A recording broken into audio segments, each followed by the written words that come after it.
pelo menos para a maioria deles, você vai chamar de varchar, certo?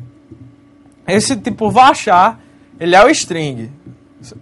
E você, no banco de dados, como você vai estar falando de espaço em HD, espaço ocupado em memória física, em memória permanente, então é aconselhável que você sempre defina o length, ou seja, o tamanho máximo que aquele campo vai poder ocupar. Nesse caso, os campos nome e endereço eu defini aqui como sendo 100, ou seja, o tamanho máximo de um nome e o tamanho máximo de um endereço é 100. Esses não são os valores padrão usados no mercado. Geralmente, para nomes e endereços, você usa 250 caracteres. Mas, para o nosso escopo, 100 vai ser mais do que suficiente, certo? Vamos continuar aqui. Se vocês perceberem, aqui está a nossa aplicação da semana passada. A Etebrax Prog Web, que tem os nossos arquivos index.jsp e svl inserir contato.jsp. Tem os nossos pacotes de código-fonte com as nossas classes de negócio cadastro contato.java e contato.java. E o nosso pacote de persistência com o repositório contato.java. Esse repositório contato é um repositório ArrayList, certo? Aqui nós temos Etebrax Prog Web DB, que é exatamente o mesmo projeto com algumas inserções que eu fiz nele. Na camada de negócio eu não alterei nada, eu só alterei um detalhe na camada de interface e um detalhe na camada de persistência. Na camada de interface, a index, eu adicionei um botãozinho listar contatos, porque como esses contatos vão estar agora armazenados fisicamente no banco de dados, então não é bom você obrigar o usuário a ter que inserir um contato para poder ver os que já estão listados lá. Antes isso não era necessário, porque sempre que eu iniciasse a aplicação, a lista ia começar vazia.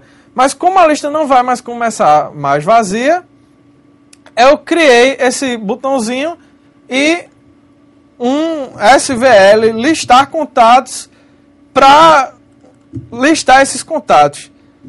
Basicamente, eu não criei nenhum código.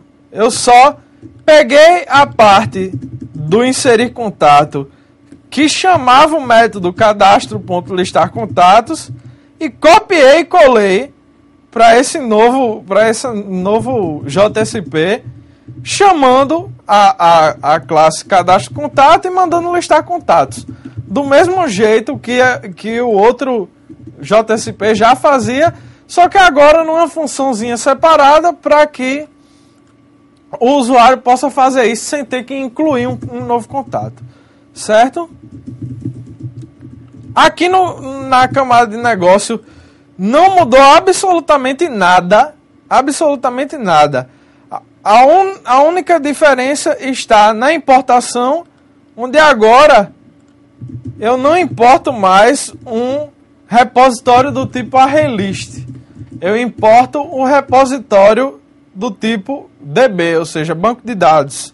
Mas o método que eu vou usar e o retorno desse método vai ser exatamente o mesmo.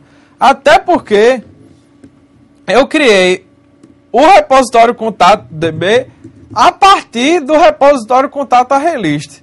Eu criei os métodos com exatamente o mesmo nome, exatamente o mesmo tipo de retorno.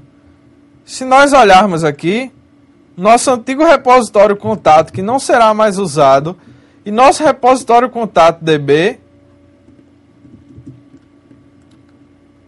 eles são extremamente parecidos.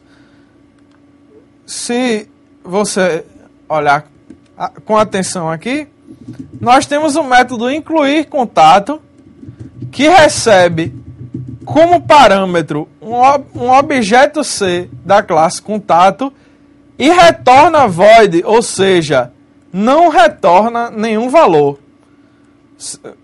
Vocês já estudaram isso em Java com o professor Arthur e sabem que void é um tipo primitivo do Java que não representa um valor verdadeiro em memória. Na verdade, isso daqui representa justamente a ausência de retorno. Ou seja, ele não vai retornar nada.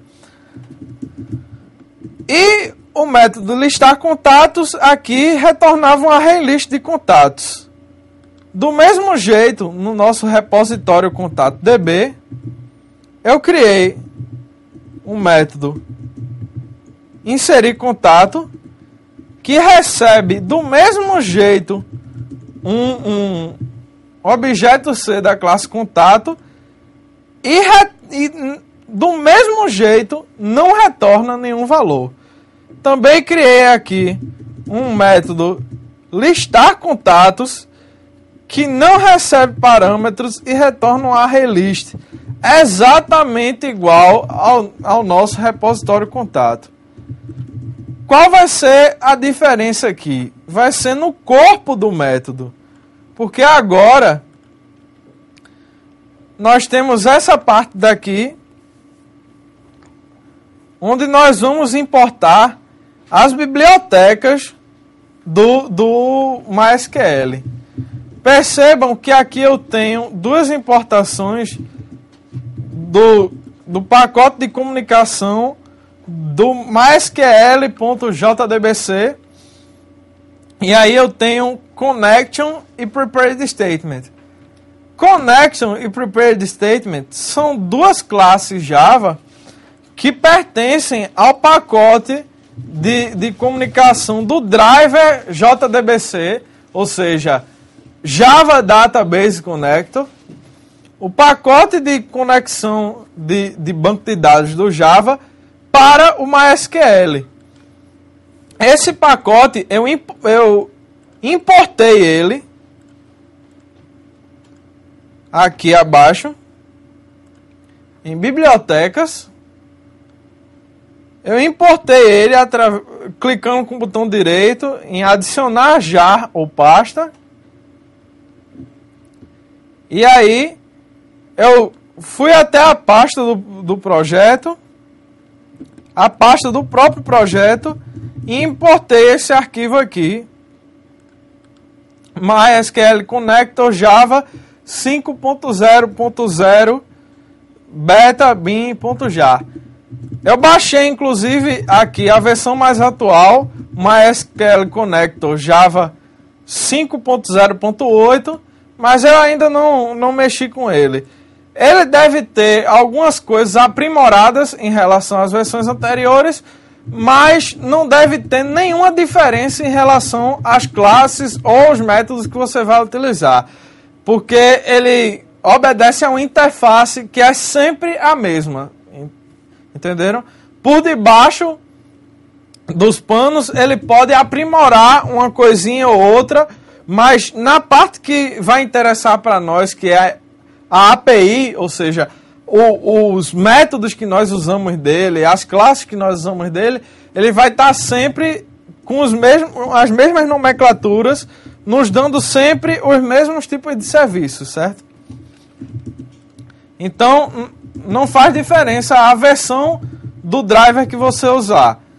A sintaxe vai ser sempre essa. Você vai importar essas classes, connect. E das classes do próprio Java, nós importamos o ResultSet, que é uma classe que permite para a gente pegar o retorno da consulta do banco de dados e armazenar numa estrutura de dados que a gente possa ir lendo, capturando esses dados e salvando na nossa memória para serem usados pela aplicação, certo? Temos aqui o Driver Manager, que nós vamos usar para instanciar dinamicamente o nosso driver. E temos a SQL Exception, que é para comportamentos inesperados. Se você escreveu um SQL errado, alguma coisa assim, e o banco de dados recusou, ele vai retornar para você um SQL exception. E aí a gente vai ter, através dessa exceção, como capturar esse erro e dar um retorno para você que está desenvolvendo, para que você possa saber que, que houve um erro, certo? E por fim a gente está usando aqui o import do ArrayList,